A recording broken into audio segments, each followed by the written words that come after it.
4ರಲ್ಲಿ Hitler ಆತನನ್ನು ಆ ವ್ಯಂಗ್ಯಚಿತ್ರಕಾರನನ್ನು arrest ಮಾಡಿಸಿ ಮರಣದಂಡನೆ ವಿಧಿಸ್ತಾನೆ.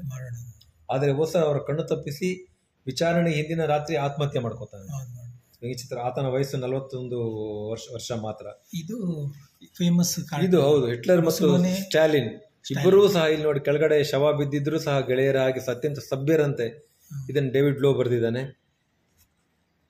ಎರಿಕ್ ಕೋಸರ್ ಆತ್ಮಹತ್ಯೆ ಮಾಡ್ಕೋತಾನಲ್ಲ, ಆತ ಬರೆದಿರುವಂತ ವ್ಯಂಗ್ಯಚಿತ್ರ ಇದು. ಜರ್ಮನಿಯವನು.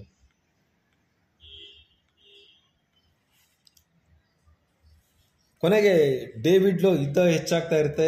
ಇವರು ಇಂಗ್ಲೆಂಡ್ನವರು ಅದು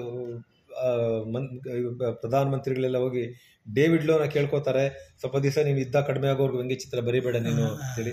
ಹಿಟ್ಲರ್ ಏನ್ ಮಾಡ್ತಾನೆ, ಅವನ ಬಗ್ಗೆ ಎಷ್ಟೊಂದು ಲೇವಡಿ ಮಾಡಿ ಬರ್ತಿರುವಂತ ವ್ಯಂಗ್ಯಚಿತ್ರಗಳನ್ನೆಲ್ಲ ಸಂಗ್ರಹಿಸಿ, ನಾನು ಆ ರೀತಿ ಇಲ್ಲ, ನಾನು ಆ ರೀತಿ ಮಾಡಿದವನಲ್ಲ ಅಂತೇಳಿ ಒಂದು ರಿಜೈಂಡರ್ ಪುಸ್ತಕ ತರ್ತಾನೆ ಹಿಟ್ಲರ್. ಅದರಲ್ಲಿ ಚಿತ್ರಗಳು ಬಳಸಿಲ್ಲ, ಚಿತ್ರಗಳನ್ನು ಬಳಸ್ಕೊಂಡಿದ್ದಾನೆ.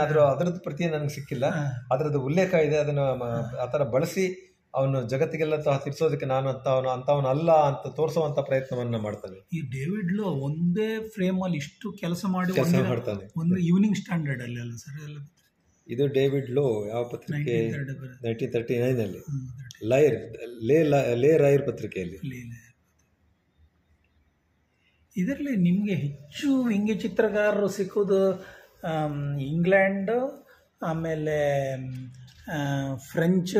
ಹೌದು, ಆದರೆ ನಮಗೆ ಇಂಗ್ಲೆಂಡ್ ಮೂಲಕ ಹೆಚ್ಚು ಪರಿಚಯ ಆಗಿರೋದ್ರಿಂದ ಭಾಷೆ ಇವತ್ತಿಗೆ.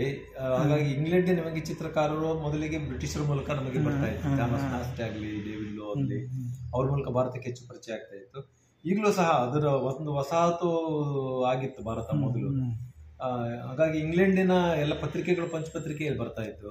ಪಂಚಿನ ಅವತರಣಿಕೆಗಳೇ ನಾವು ಭಾರತದಲ್ಲೂ ಸಹ ಪತ್ರಿಕೆಗಳನ್ನು ತಂದು. ಇವರು ಅಮೆರಿಕನ್ ಕಾರ್ಟೂನಿಸ್ಟ್ಗಳು ಬರ್ದದಿಲ್ವ ಹಿಟ್ಲರಿಗೆ ಎಲ್ಲ ಇವೆ, ನಾನು ಬಳಸ್ಕೊಂಡಿರುವಂತ ಕೆಲವು ಮಾತ್ರ. ಹಾಗಾಗಿ ನಾವು ಹಿಟ್ಲರ್ ಸಾವಿರಾರು ವ್ಯಂಗ್ಯ ಚಿತ್ರಗಳು ಬಂದಿವೆ. ಹಾಗಾಗಿ ನಾನು ಕೆಲವು ಸಾಂದರ್ಭಿಕವಾಗಿ ಕೆಲವಷ್ಟನ್ನೇ ನಾನು ಬಳಸ್ಕೊಂಡಿದ್ದೇನೆ.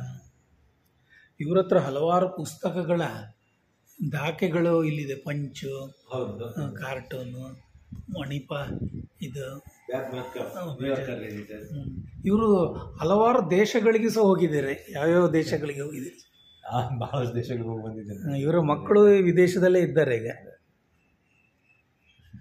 ಮಗಳು ಅಮೆರಿಕದಲ್ಲಿ, ಮಗ ಇಂಗ್ಲೆಂಡ್ ನಲ್ಲಿ ಇದ್ದಾರೆ. ಮಗಳು ಯಾವ ಸಬ್ಜೆಕ್ಟ್ ಅಲ್ಲಿ PhD? ಮಗಳು ಮೆಟೀರಿಯಲ್ ಸೈನ್ಸ್ ಅಲ್ಲಿ ಆಕ್ಸ್ಫರ್ಡ್ ಅಲ್ಲಿ PhD ಮಾಡಿದ್ಲು. ಈಗ university of California Santa Barbara ಅಲ್ಲಿ ಮಗ ಅವನು ಇಂಗ್ಲೆಂಡ್ ನಾಟಿಂಗ್ಹ್ಯಾಮ್ ಅಲ್ಲಿ ಬಯಾಲಜಿಯಲ್ಲಿ PhD ಮಾಡಿದ. ಅಮೆರಿಕದ ಈಗ ಯೂನಿವರ್ಸಿಟಿ ಯಾರ್ಕಲ್ಲಿ ಅವನು ಸಹ ಅಲ್ಲಿ ಲೆಕ್ಚರರ್ ಆಗಿ ಅವನು ಟೀಚ್ ಮಾಡ್ತಾ ಇದ್ದಾನೆ. ಓಕೆ, ಅವ್ರಿಗೆ ಯಾವುದು ವ್ಯಂಗ್ಯ ಚಿತ್ರದ ಬಗ್ಗೆ ಇಷ್ಟ ಆಸಕ್ತಿ? ಮಗಳು ಚಿತ್ರಕಲೆ ಬಗ್ಗೆ ಇದೆ, ವ್ಯಂಗ್ಯ ಚಿತ್ರ ಬರೀತಿದ್ಲು, ಆದ್ರೆ ಅದನ್ನು ಸೀರಿಯಸ್ ಆಗಿ ತಗೊಂಡಿಲ್ಲ. ಬಟ್ ಈಗ ಚಿತ್ರಕಲೆ ಮಾಡ್ತಾ ಇದ್ದಾರೆ. ಚಿತ್ರಕಲೆ. ಓಕೆ, ಈಗ